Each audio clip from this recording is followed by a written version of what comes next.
कुरुक्षेत्र का जीवन दर्शन। रामधारी सिंह दिनकर के काव्य कुरुक्षेत्र का जीवन दर्शन मानवतावादी है।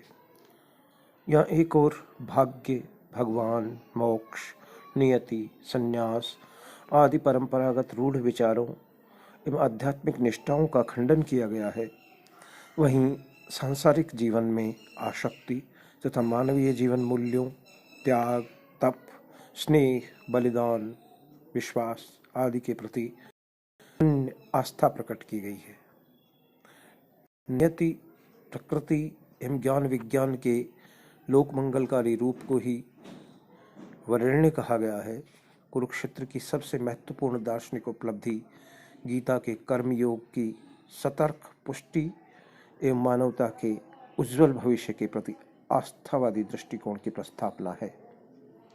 कुरुक्षेत्र एक युगबोध की पड़ताल करें तो उसमें परंपरागत रूढ़ विचारों एवं आध्यात्मिक निष्ठाओं का खंडन है। संन्यास की वृत्ति के बारे में दिनकर बताते हैं कि संसार से पलायन का विरोध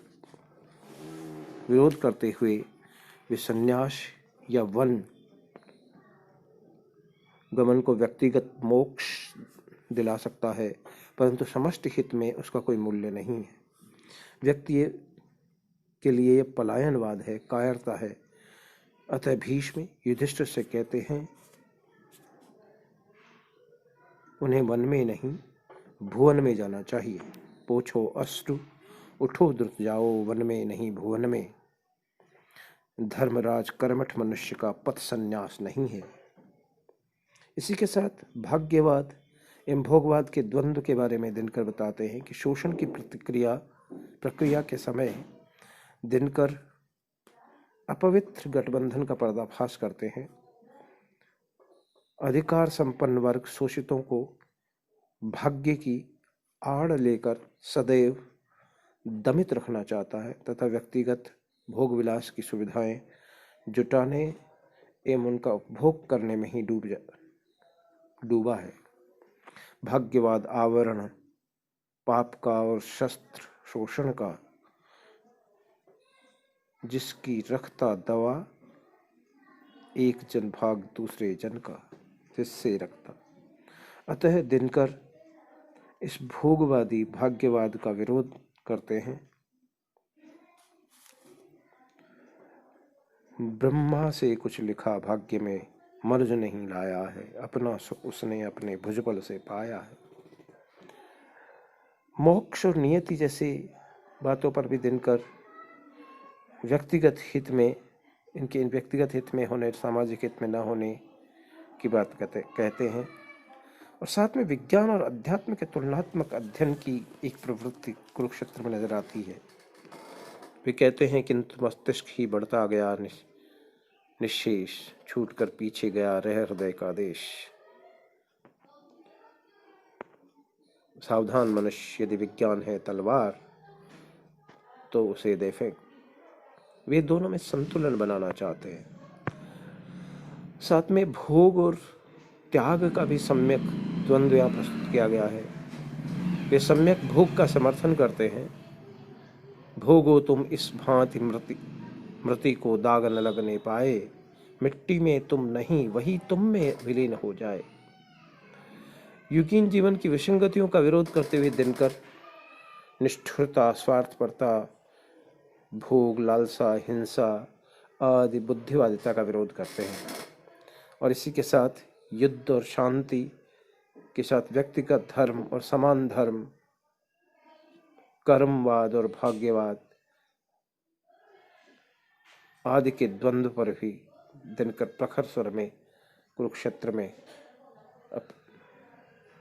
स्वर उठाते हैं। जो शाश्वत समस्याएं हैं, जैसे प्रकृति एवं नियति, बुद्धि और भावना का द्वंद्व, प्रेम एवं कठोर नीति का द्वंद्व, हिंसा और शांति का द्वंद्व, आत्मबल और बाहुबल के बीच जो शाश्वत संघर्ष आदिकाल से चला आ रहा है, उसका द्वंद्व, इनके बारे में भी दिनकर अपने कुरुक्षेत्र में कई सवाल उठाते हैं। नवीन मानवीय जीवन मूल्यों के प्रति दिनकर आस्था व्यक्त करते हैं। समानता, सांसारिक जीवन में त्यागमय, स्नेह, बलिदान, कर्मवाद भी में कवि की आस्था है। सांसारिक जीवन में आसक्ति रखते हुए वे कुरुक्षेत्र में जीवन की आधुनिक गतिविधि एवं जीवन के वास्तविक तथ्यों को ही कथानक के रूप में प्रस्तुत करते हैं। इसमें जीवन की समस्याओं का ही चिंतन मनन है। कवि ने जहाँ एक और जीवन के विकृत विभत्स रूप का यथार्थ चित्रण किया है, जिसमें निष्ठुरता, उत्कट स्वार्थ लिप्सा, भोग लालसा, हिंसा परायणता आदि बुद्धिवादिता की प्रवृत्तियों का प्रबल रूप से धारण कर रही हैं, वहीं कुरुक्षेत्र में युगीन भावनाओं का दर्शन भी मिलता है, जहाँ जीवन की महिमा का जयगान है, युग दर्शन के रूप में हुआ है। निवृत्ति मूलक धर्म का खंडन करते हुए वे कहते हैं, धर्मराज जो कुछ है वह है मिट्टी के जीवन में। दिनकर सम्यक भोग का समर्थन करते हैं। प्रवृत्ति एवं निवृत्ति का समन्वय करते हुए वे कहते हैं, भोगो तुम इस भांति मृत्यु को, दाग न लगने पाए, मिट्टी में तुम नहीं वही तुम में विलीन हो जाए, कने विलीन देह को मन में, नहीं देह में मन को। प्रवृत्ति मार्गी कर्मवाद की स्थापना करते हुए दिनकर एक नवीन चिंतन की स्थापना करते हैं और साथ में युद्ध का भी एक नवीन दर्शन देते हैं। कवि ने अन्याय के विरुद्ध न्याय का, नीति के विरुद्ध अनीति के विरुद्ध नीति का, पाप के विरुद्ध पुण्य का युद्ध होने का समर्थन किया है। संघर्ष का स्वर मुखरित करते हुए वे ऐसे योत्साह भाव को नए युग की देन बताते हैं। युधिष्ठिर की आधुनिक शंकाकुल मानव के रूप में प्रस्तुति करते हुए दिनकर बताते हैं कि उसकी आत्मग्लानि, आत्मभर्त्सना, दैन्य, अनुताप, निराश, इन सब भावनाओं ने एक साथ मिलकर उनकी आत्मा को आकुल द्विधाग्रस्त बना दिया है, जो आज के मानव की भी ट्रेजेडी है।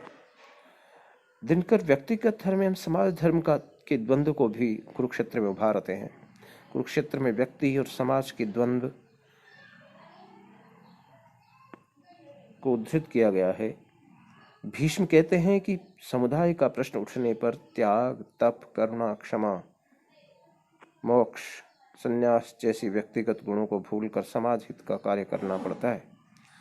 समाज में सुख साधनों के समान वितरण के द्वारा ही समष्टिवाद का समर्थन किया गया है, किंतु वे व्यक्ति के विकास को सहायक